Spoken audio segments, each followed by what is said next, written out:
2026-27 ուսումնական տարվա համար բուհերին հատկացվել է 12720 տեղ, նախորդ տարվա 12118-ի փոխարեն, այսինքն այս տարի տեղերը 602-ով ավելի են, բայց երկու փուլերի ավարտից հետո բուհ է ընդունվել ընդամենը 10958 դիմորդ, իսկ տասնյակ մասնագիտություններում առաջին կուրսեցի առհասարակ չի լինելու։ 13 բուհի և մասնաճյուղի 37 մասնագիտություն առաջին կուրսեցի չեն ունենալու 26-27 ուսումնական տարում։ 11 բուհի և մասնաճյուղերի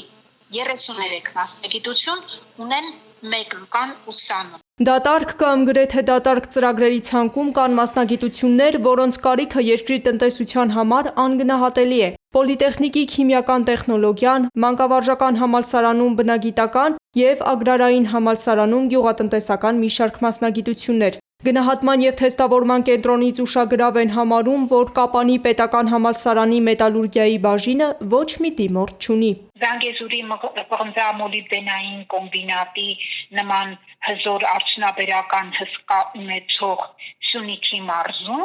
Կապանի պոլիտեխնիկի մասնաճյուղը, ավելի շուտ պոլիտեխնիկի Կապանի մասնաճյուղը մետալուրգիա մասնագիտությամբ առաջին կուրսեցի չունի։ Այս պատկերը սակայն չի նշանակում, որ երիտասարդները ընդհանրապես չեն ուզում բարձրագույն կրթություն ստանալ։ Նրանք պարզապես շատ ընտրողական են։ Գնահատման և թեստավորման կենտրոնի տվյալներով դիմորդների ամենամեծ թվերը եղել են բուժական գործի, ճարտարապետության, տնտեսագիտության, կառավարման, իրավագիտության ծրագրերում։ Մրցակցության հարաբերությամբ առաջինը ստոմատոլոգիան է՝ մոտ 3 դիմորդ 1 տեղի համար։ Բուժական գործի և տնտեսագիտության համար 2 դիմորդ 3 տեղի համար, հաշվապահության և իրավագիտության համար 2 դիմորդ 2 տեղի համար։ Այս ընտրության պատճառը ըստ կրթության փորձագետի միայն մասնագիտության հեղինակությունը չէ։ Երիտասարդը փորձում է նախապես հաշվարկել դիպլոմից հետո ինչ աշխատանք ու եկամուտ է ունենալու։ Մեր դիմորդները դարձել են ավելի պրագմատիկ։ Նրանք շատ լավ հաշվարկում են, ինչ կարող են անել իրենց ուսման ավարտին, այսինքն 4 տարին լրացավ, նրանք ինչ պիտի անեն, ավարտեցին կամ հետո շարունակեցին մագիստրատուրա, 6 տարի սովորեցին, անմիջապես կարողանան մտնել աշխատաշուկա, այսինքն նրանք իրենց մասնագիտությամբ ձեռք բերել աշխատանք, ընդ որում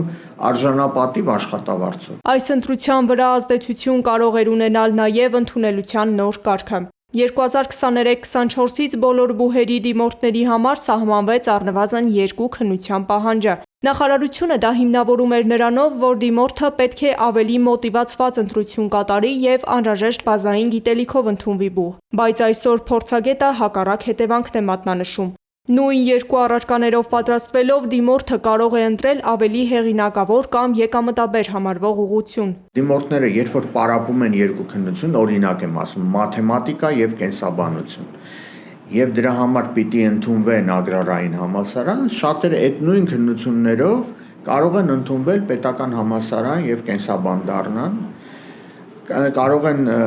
լավ պարապել նույն առարկաները եւ ընդունվել բժշկական համալսարան եւ շատերը ուղղակի հասկանալով, որ եթե նույն քննություններն ենք պարապելու եւ հանձնենք, ավելի լավ չի բժիշկ դառնանք, քան թե դառնանք անասնաբուժ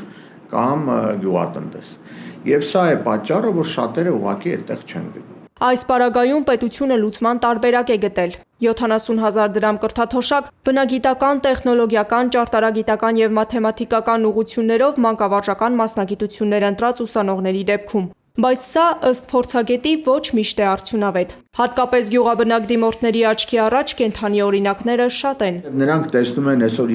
իրենց մանկավարժներին, իրենց ուսուցիչներին, որոնք մի կերպ իրենց հացը վաստակելու համար զուգահեռ իրենց աշխատանքին զբաղվում են գյուղատնտեսությամբ, եթե գյուղական բնակավայրերի դպրոցներում են աշխատում, զբաղվում են անասնապահությամբ։ Ես գիտեմ ուսուցիչ, որը թողել է դպրոցը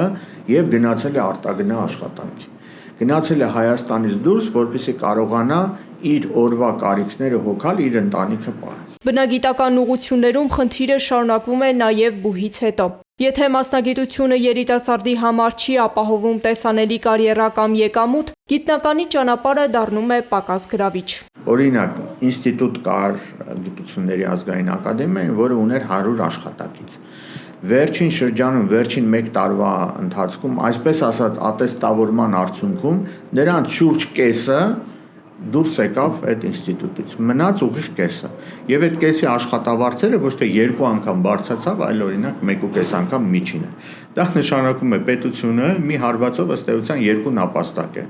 խփում։ Մեդալը 2 կողմ ունի։ Մի կողմում պետական բուհերի 70 դատարկ կամ 1 ուսանողով ֆակուլտետներն են, մյուսում բուժական գործի, ստոմատոլոգիայի, տնտեսագիտության ու իրավագիտության շուրջ բարձր մրցակցությունը։ Իսկ այս երկու իրականությունների միջև պետության ամենակարևոր խնդիրը մնում է այն, թե ինչու է երիտասարդն ընտրում ոչ թե մասնագիտություն, ինչի կարիքը պետությունն այս պահին ամենաշատն ունի, այլ այն, որի շնորհիվ իր ապագան ավելի ապահով է պատկերացնում։ Այս պարագայում խնդիրը դիմորդի ընտրությունն է, կրթական համակարգի, թե այն աշխատաշուկայի, որ ձևավորում է այդ ընտրությունը։ Սեդա Գյուրեղյան, Էդիկ Մալաքյան, Գեղամ Ղազարյան, ABC Media։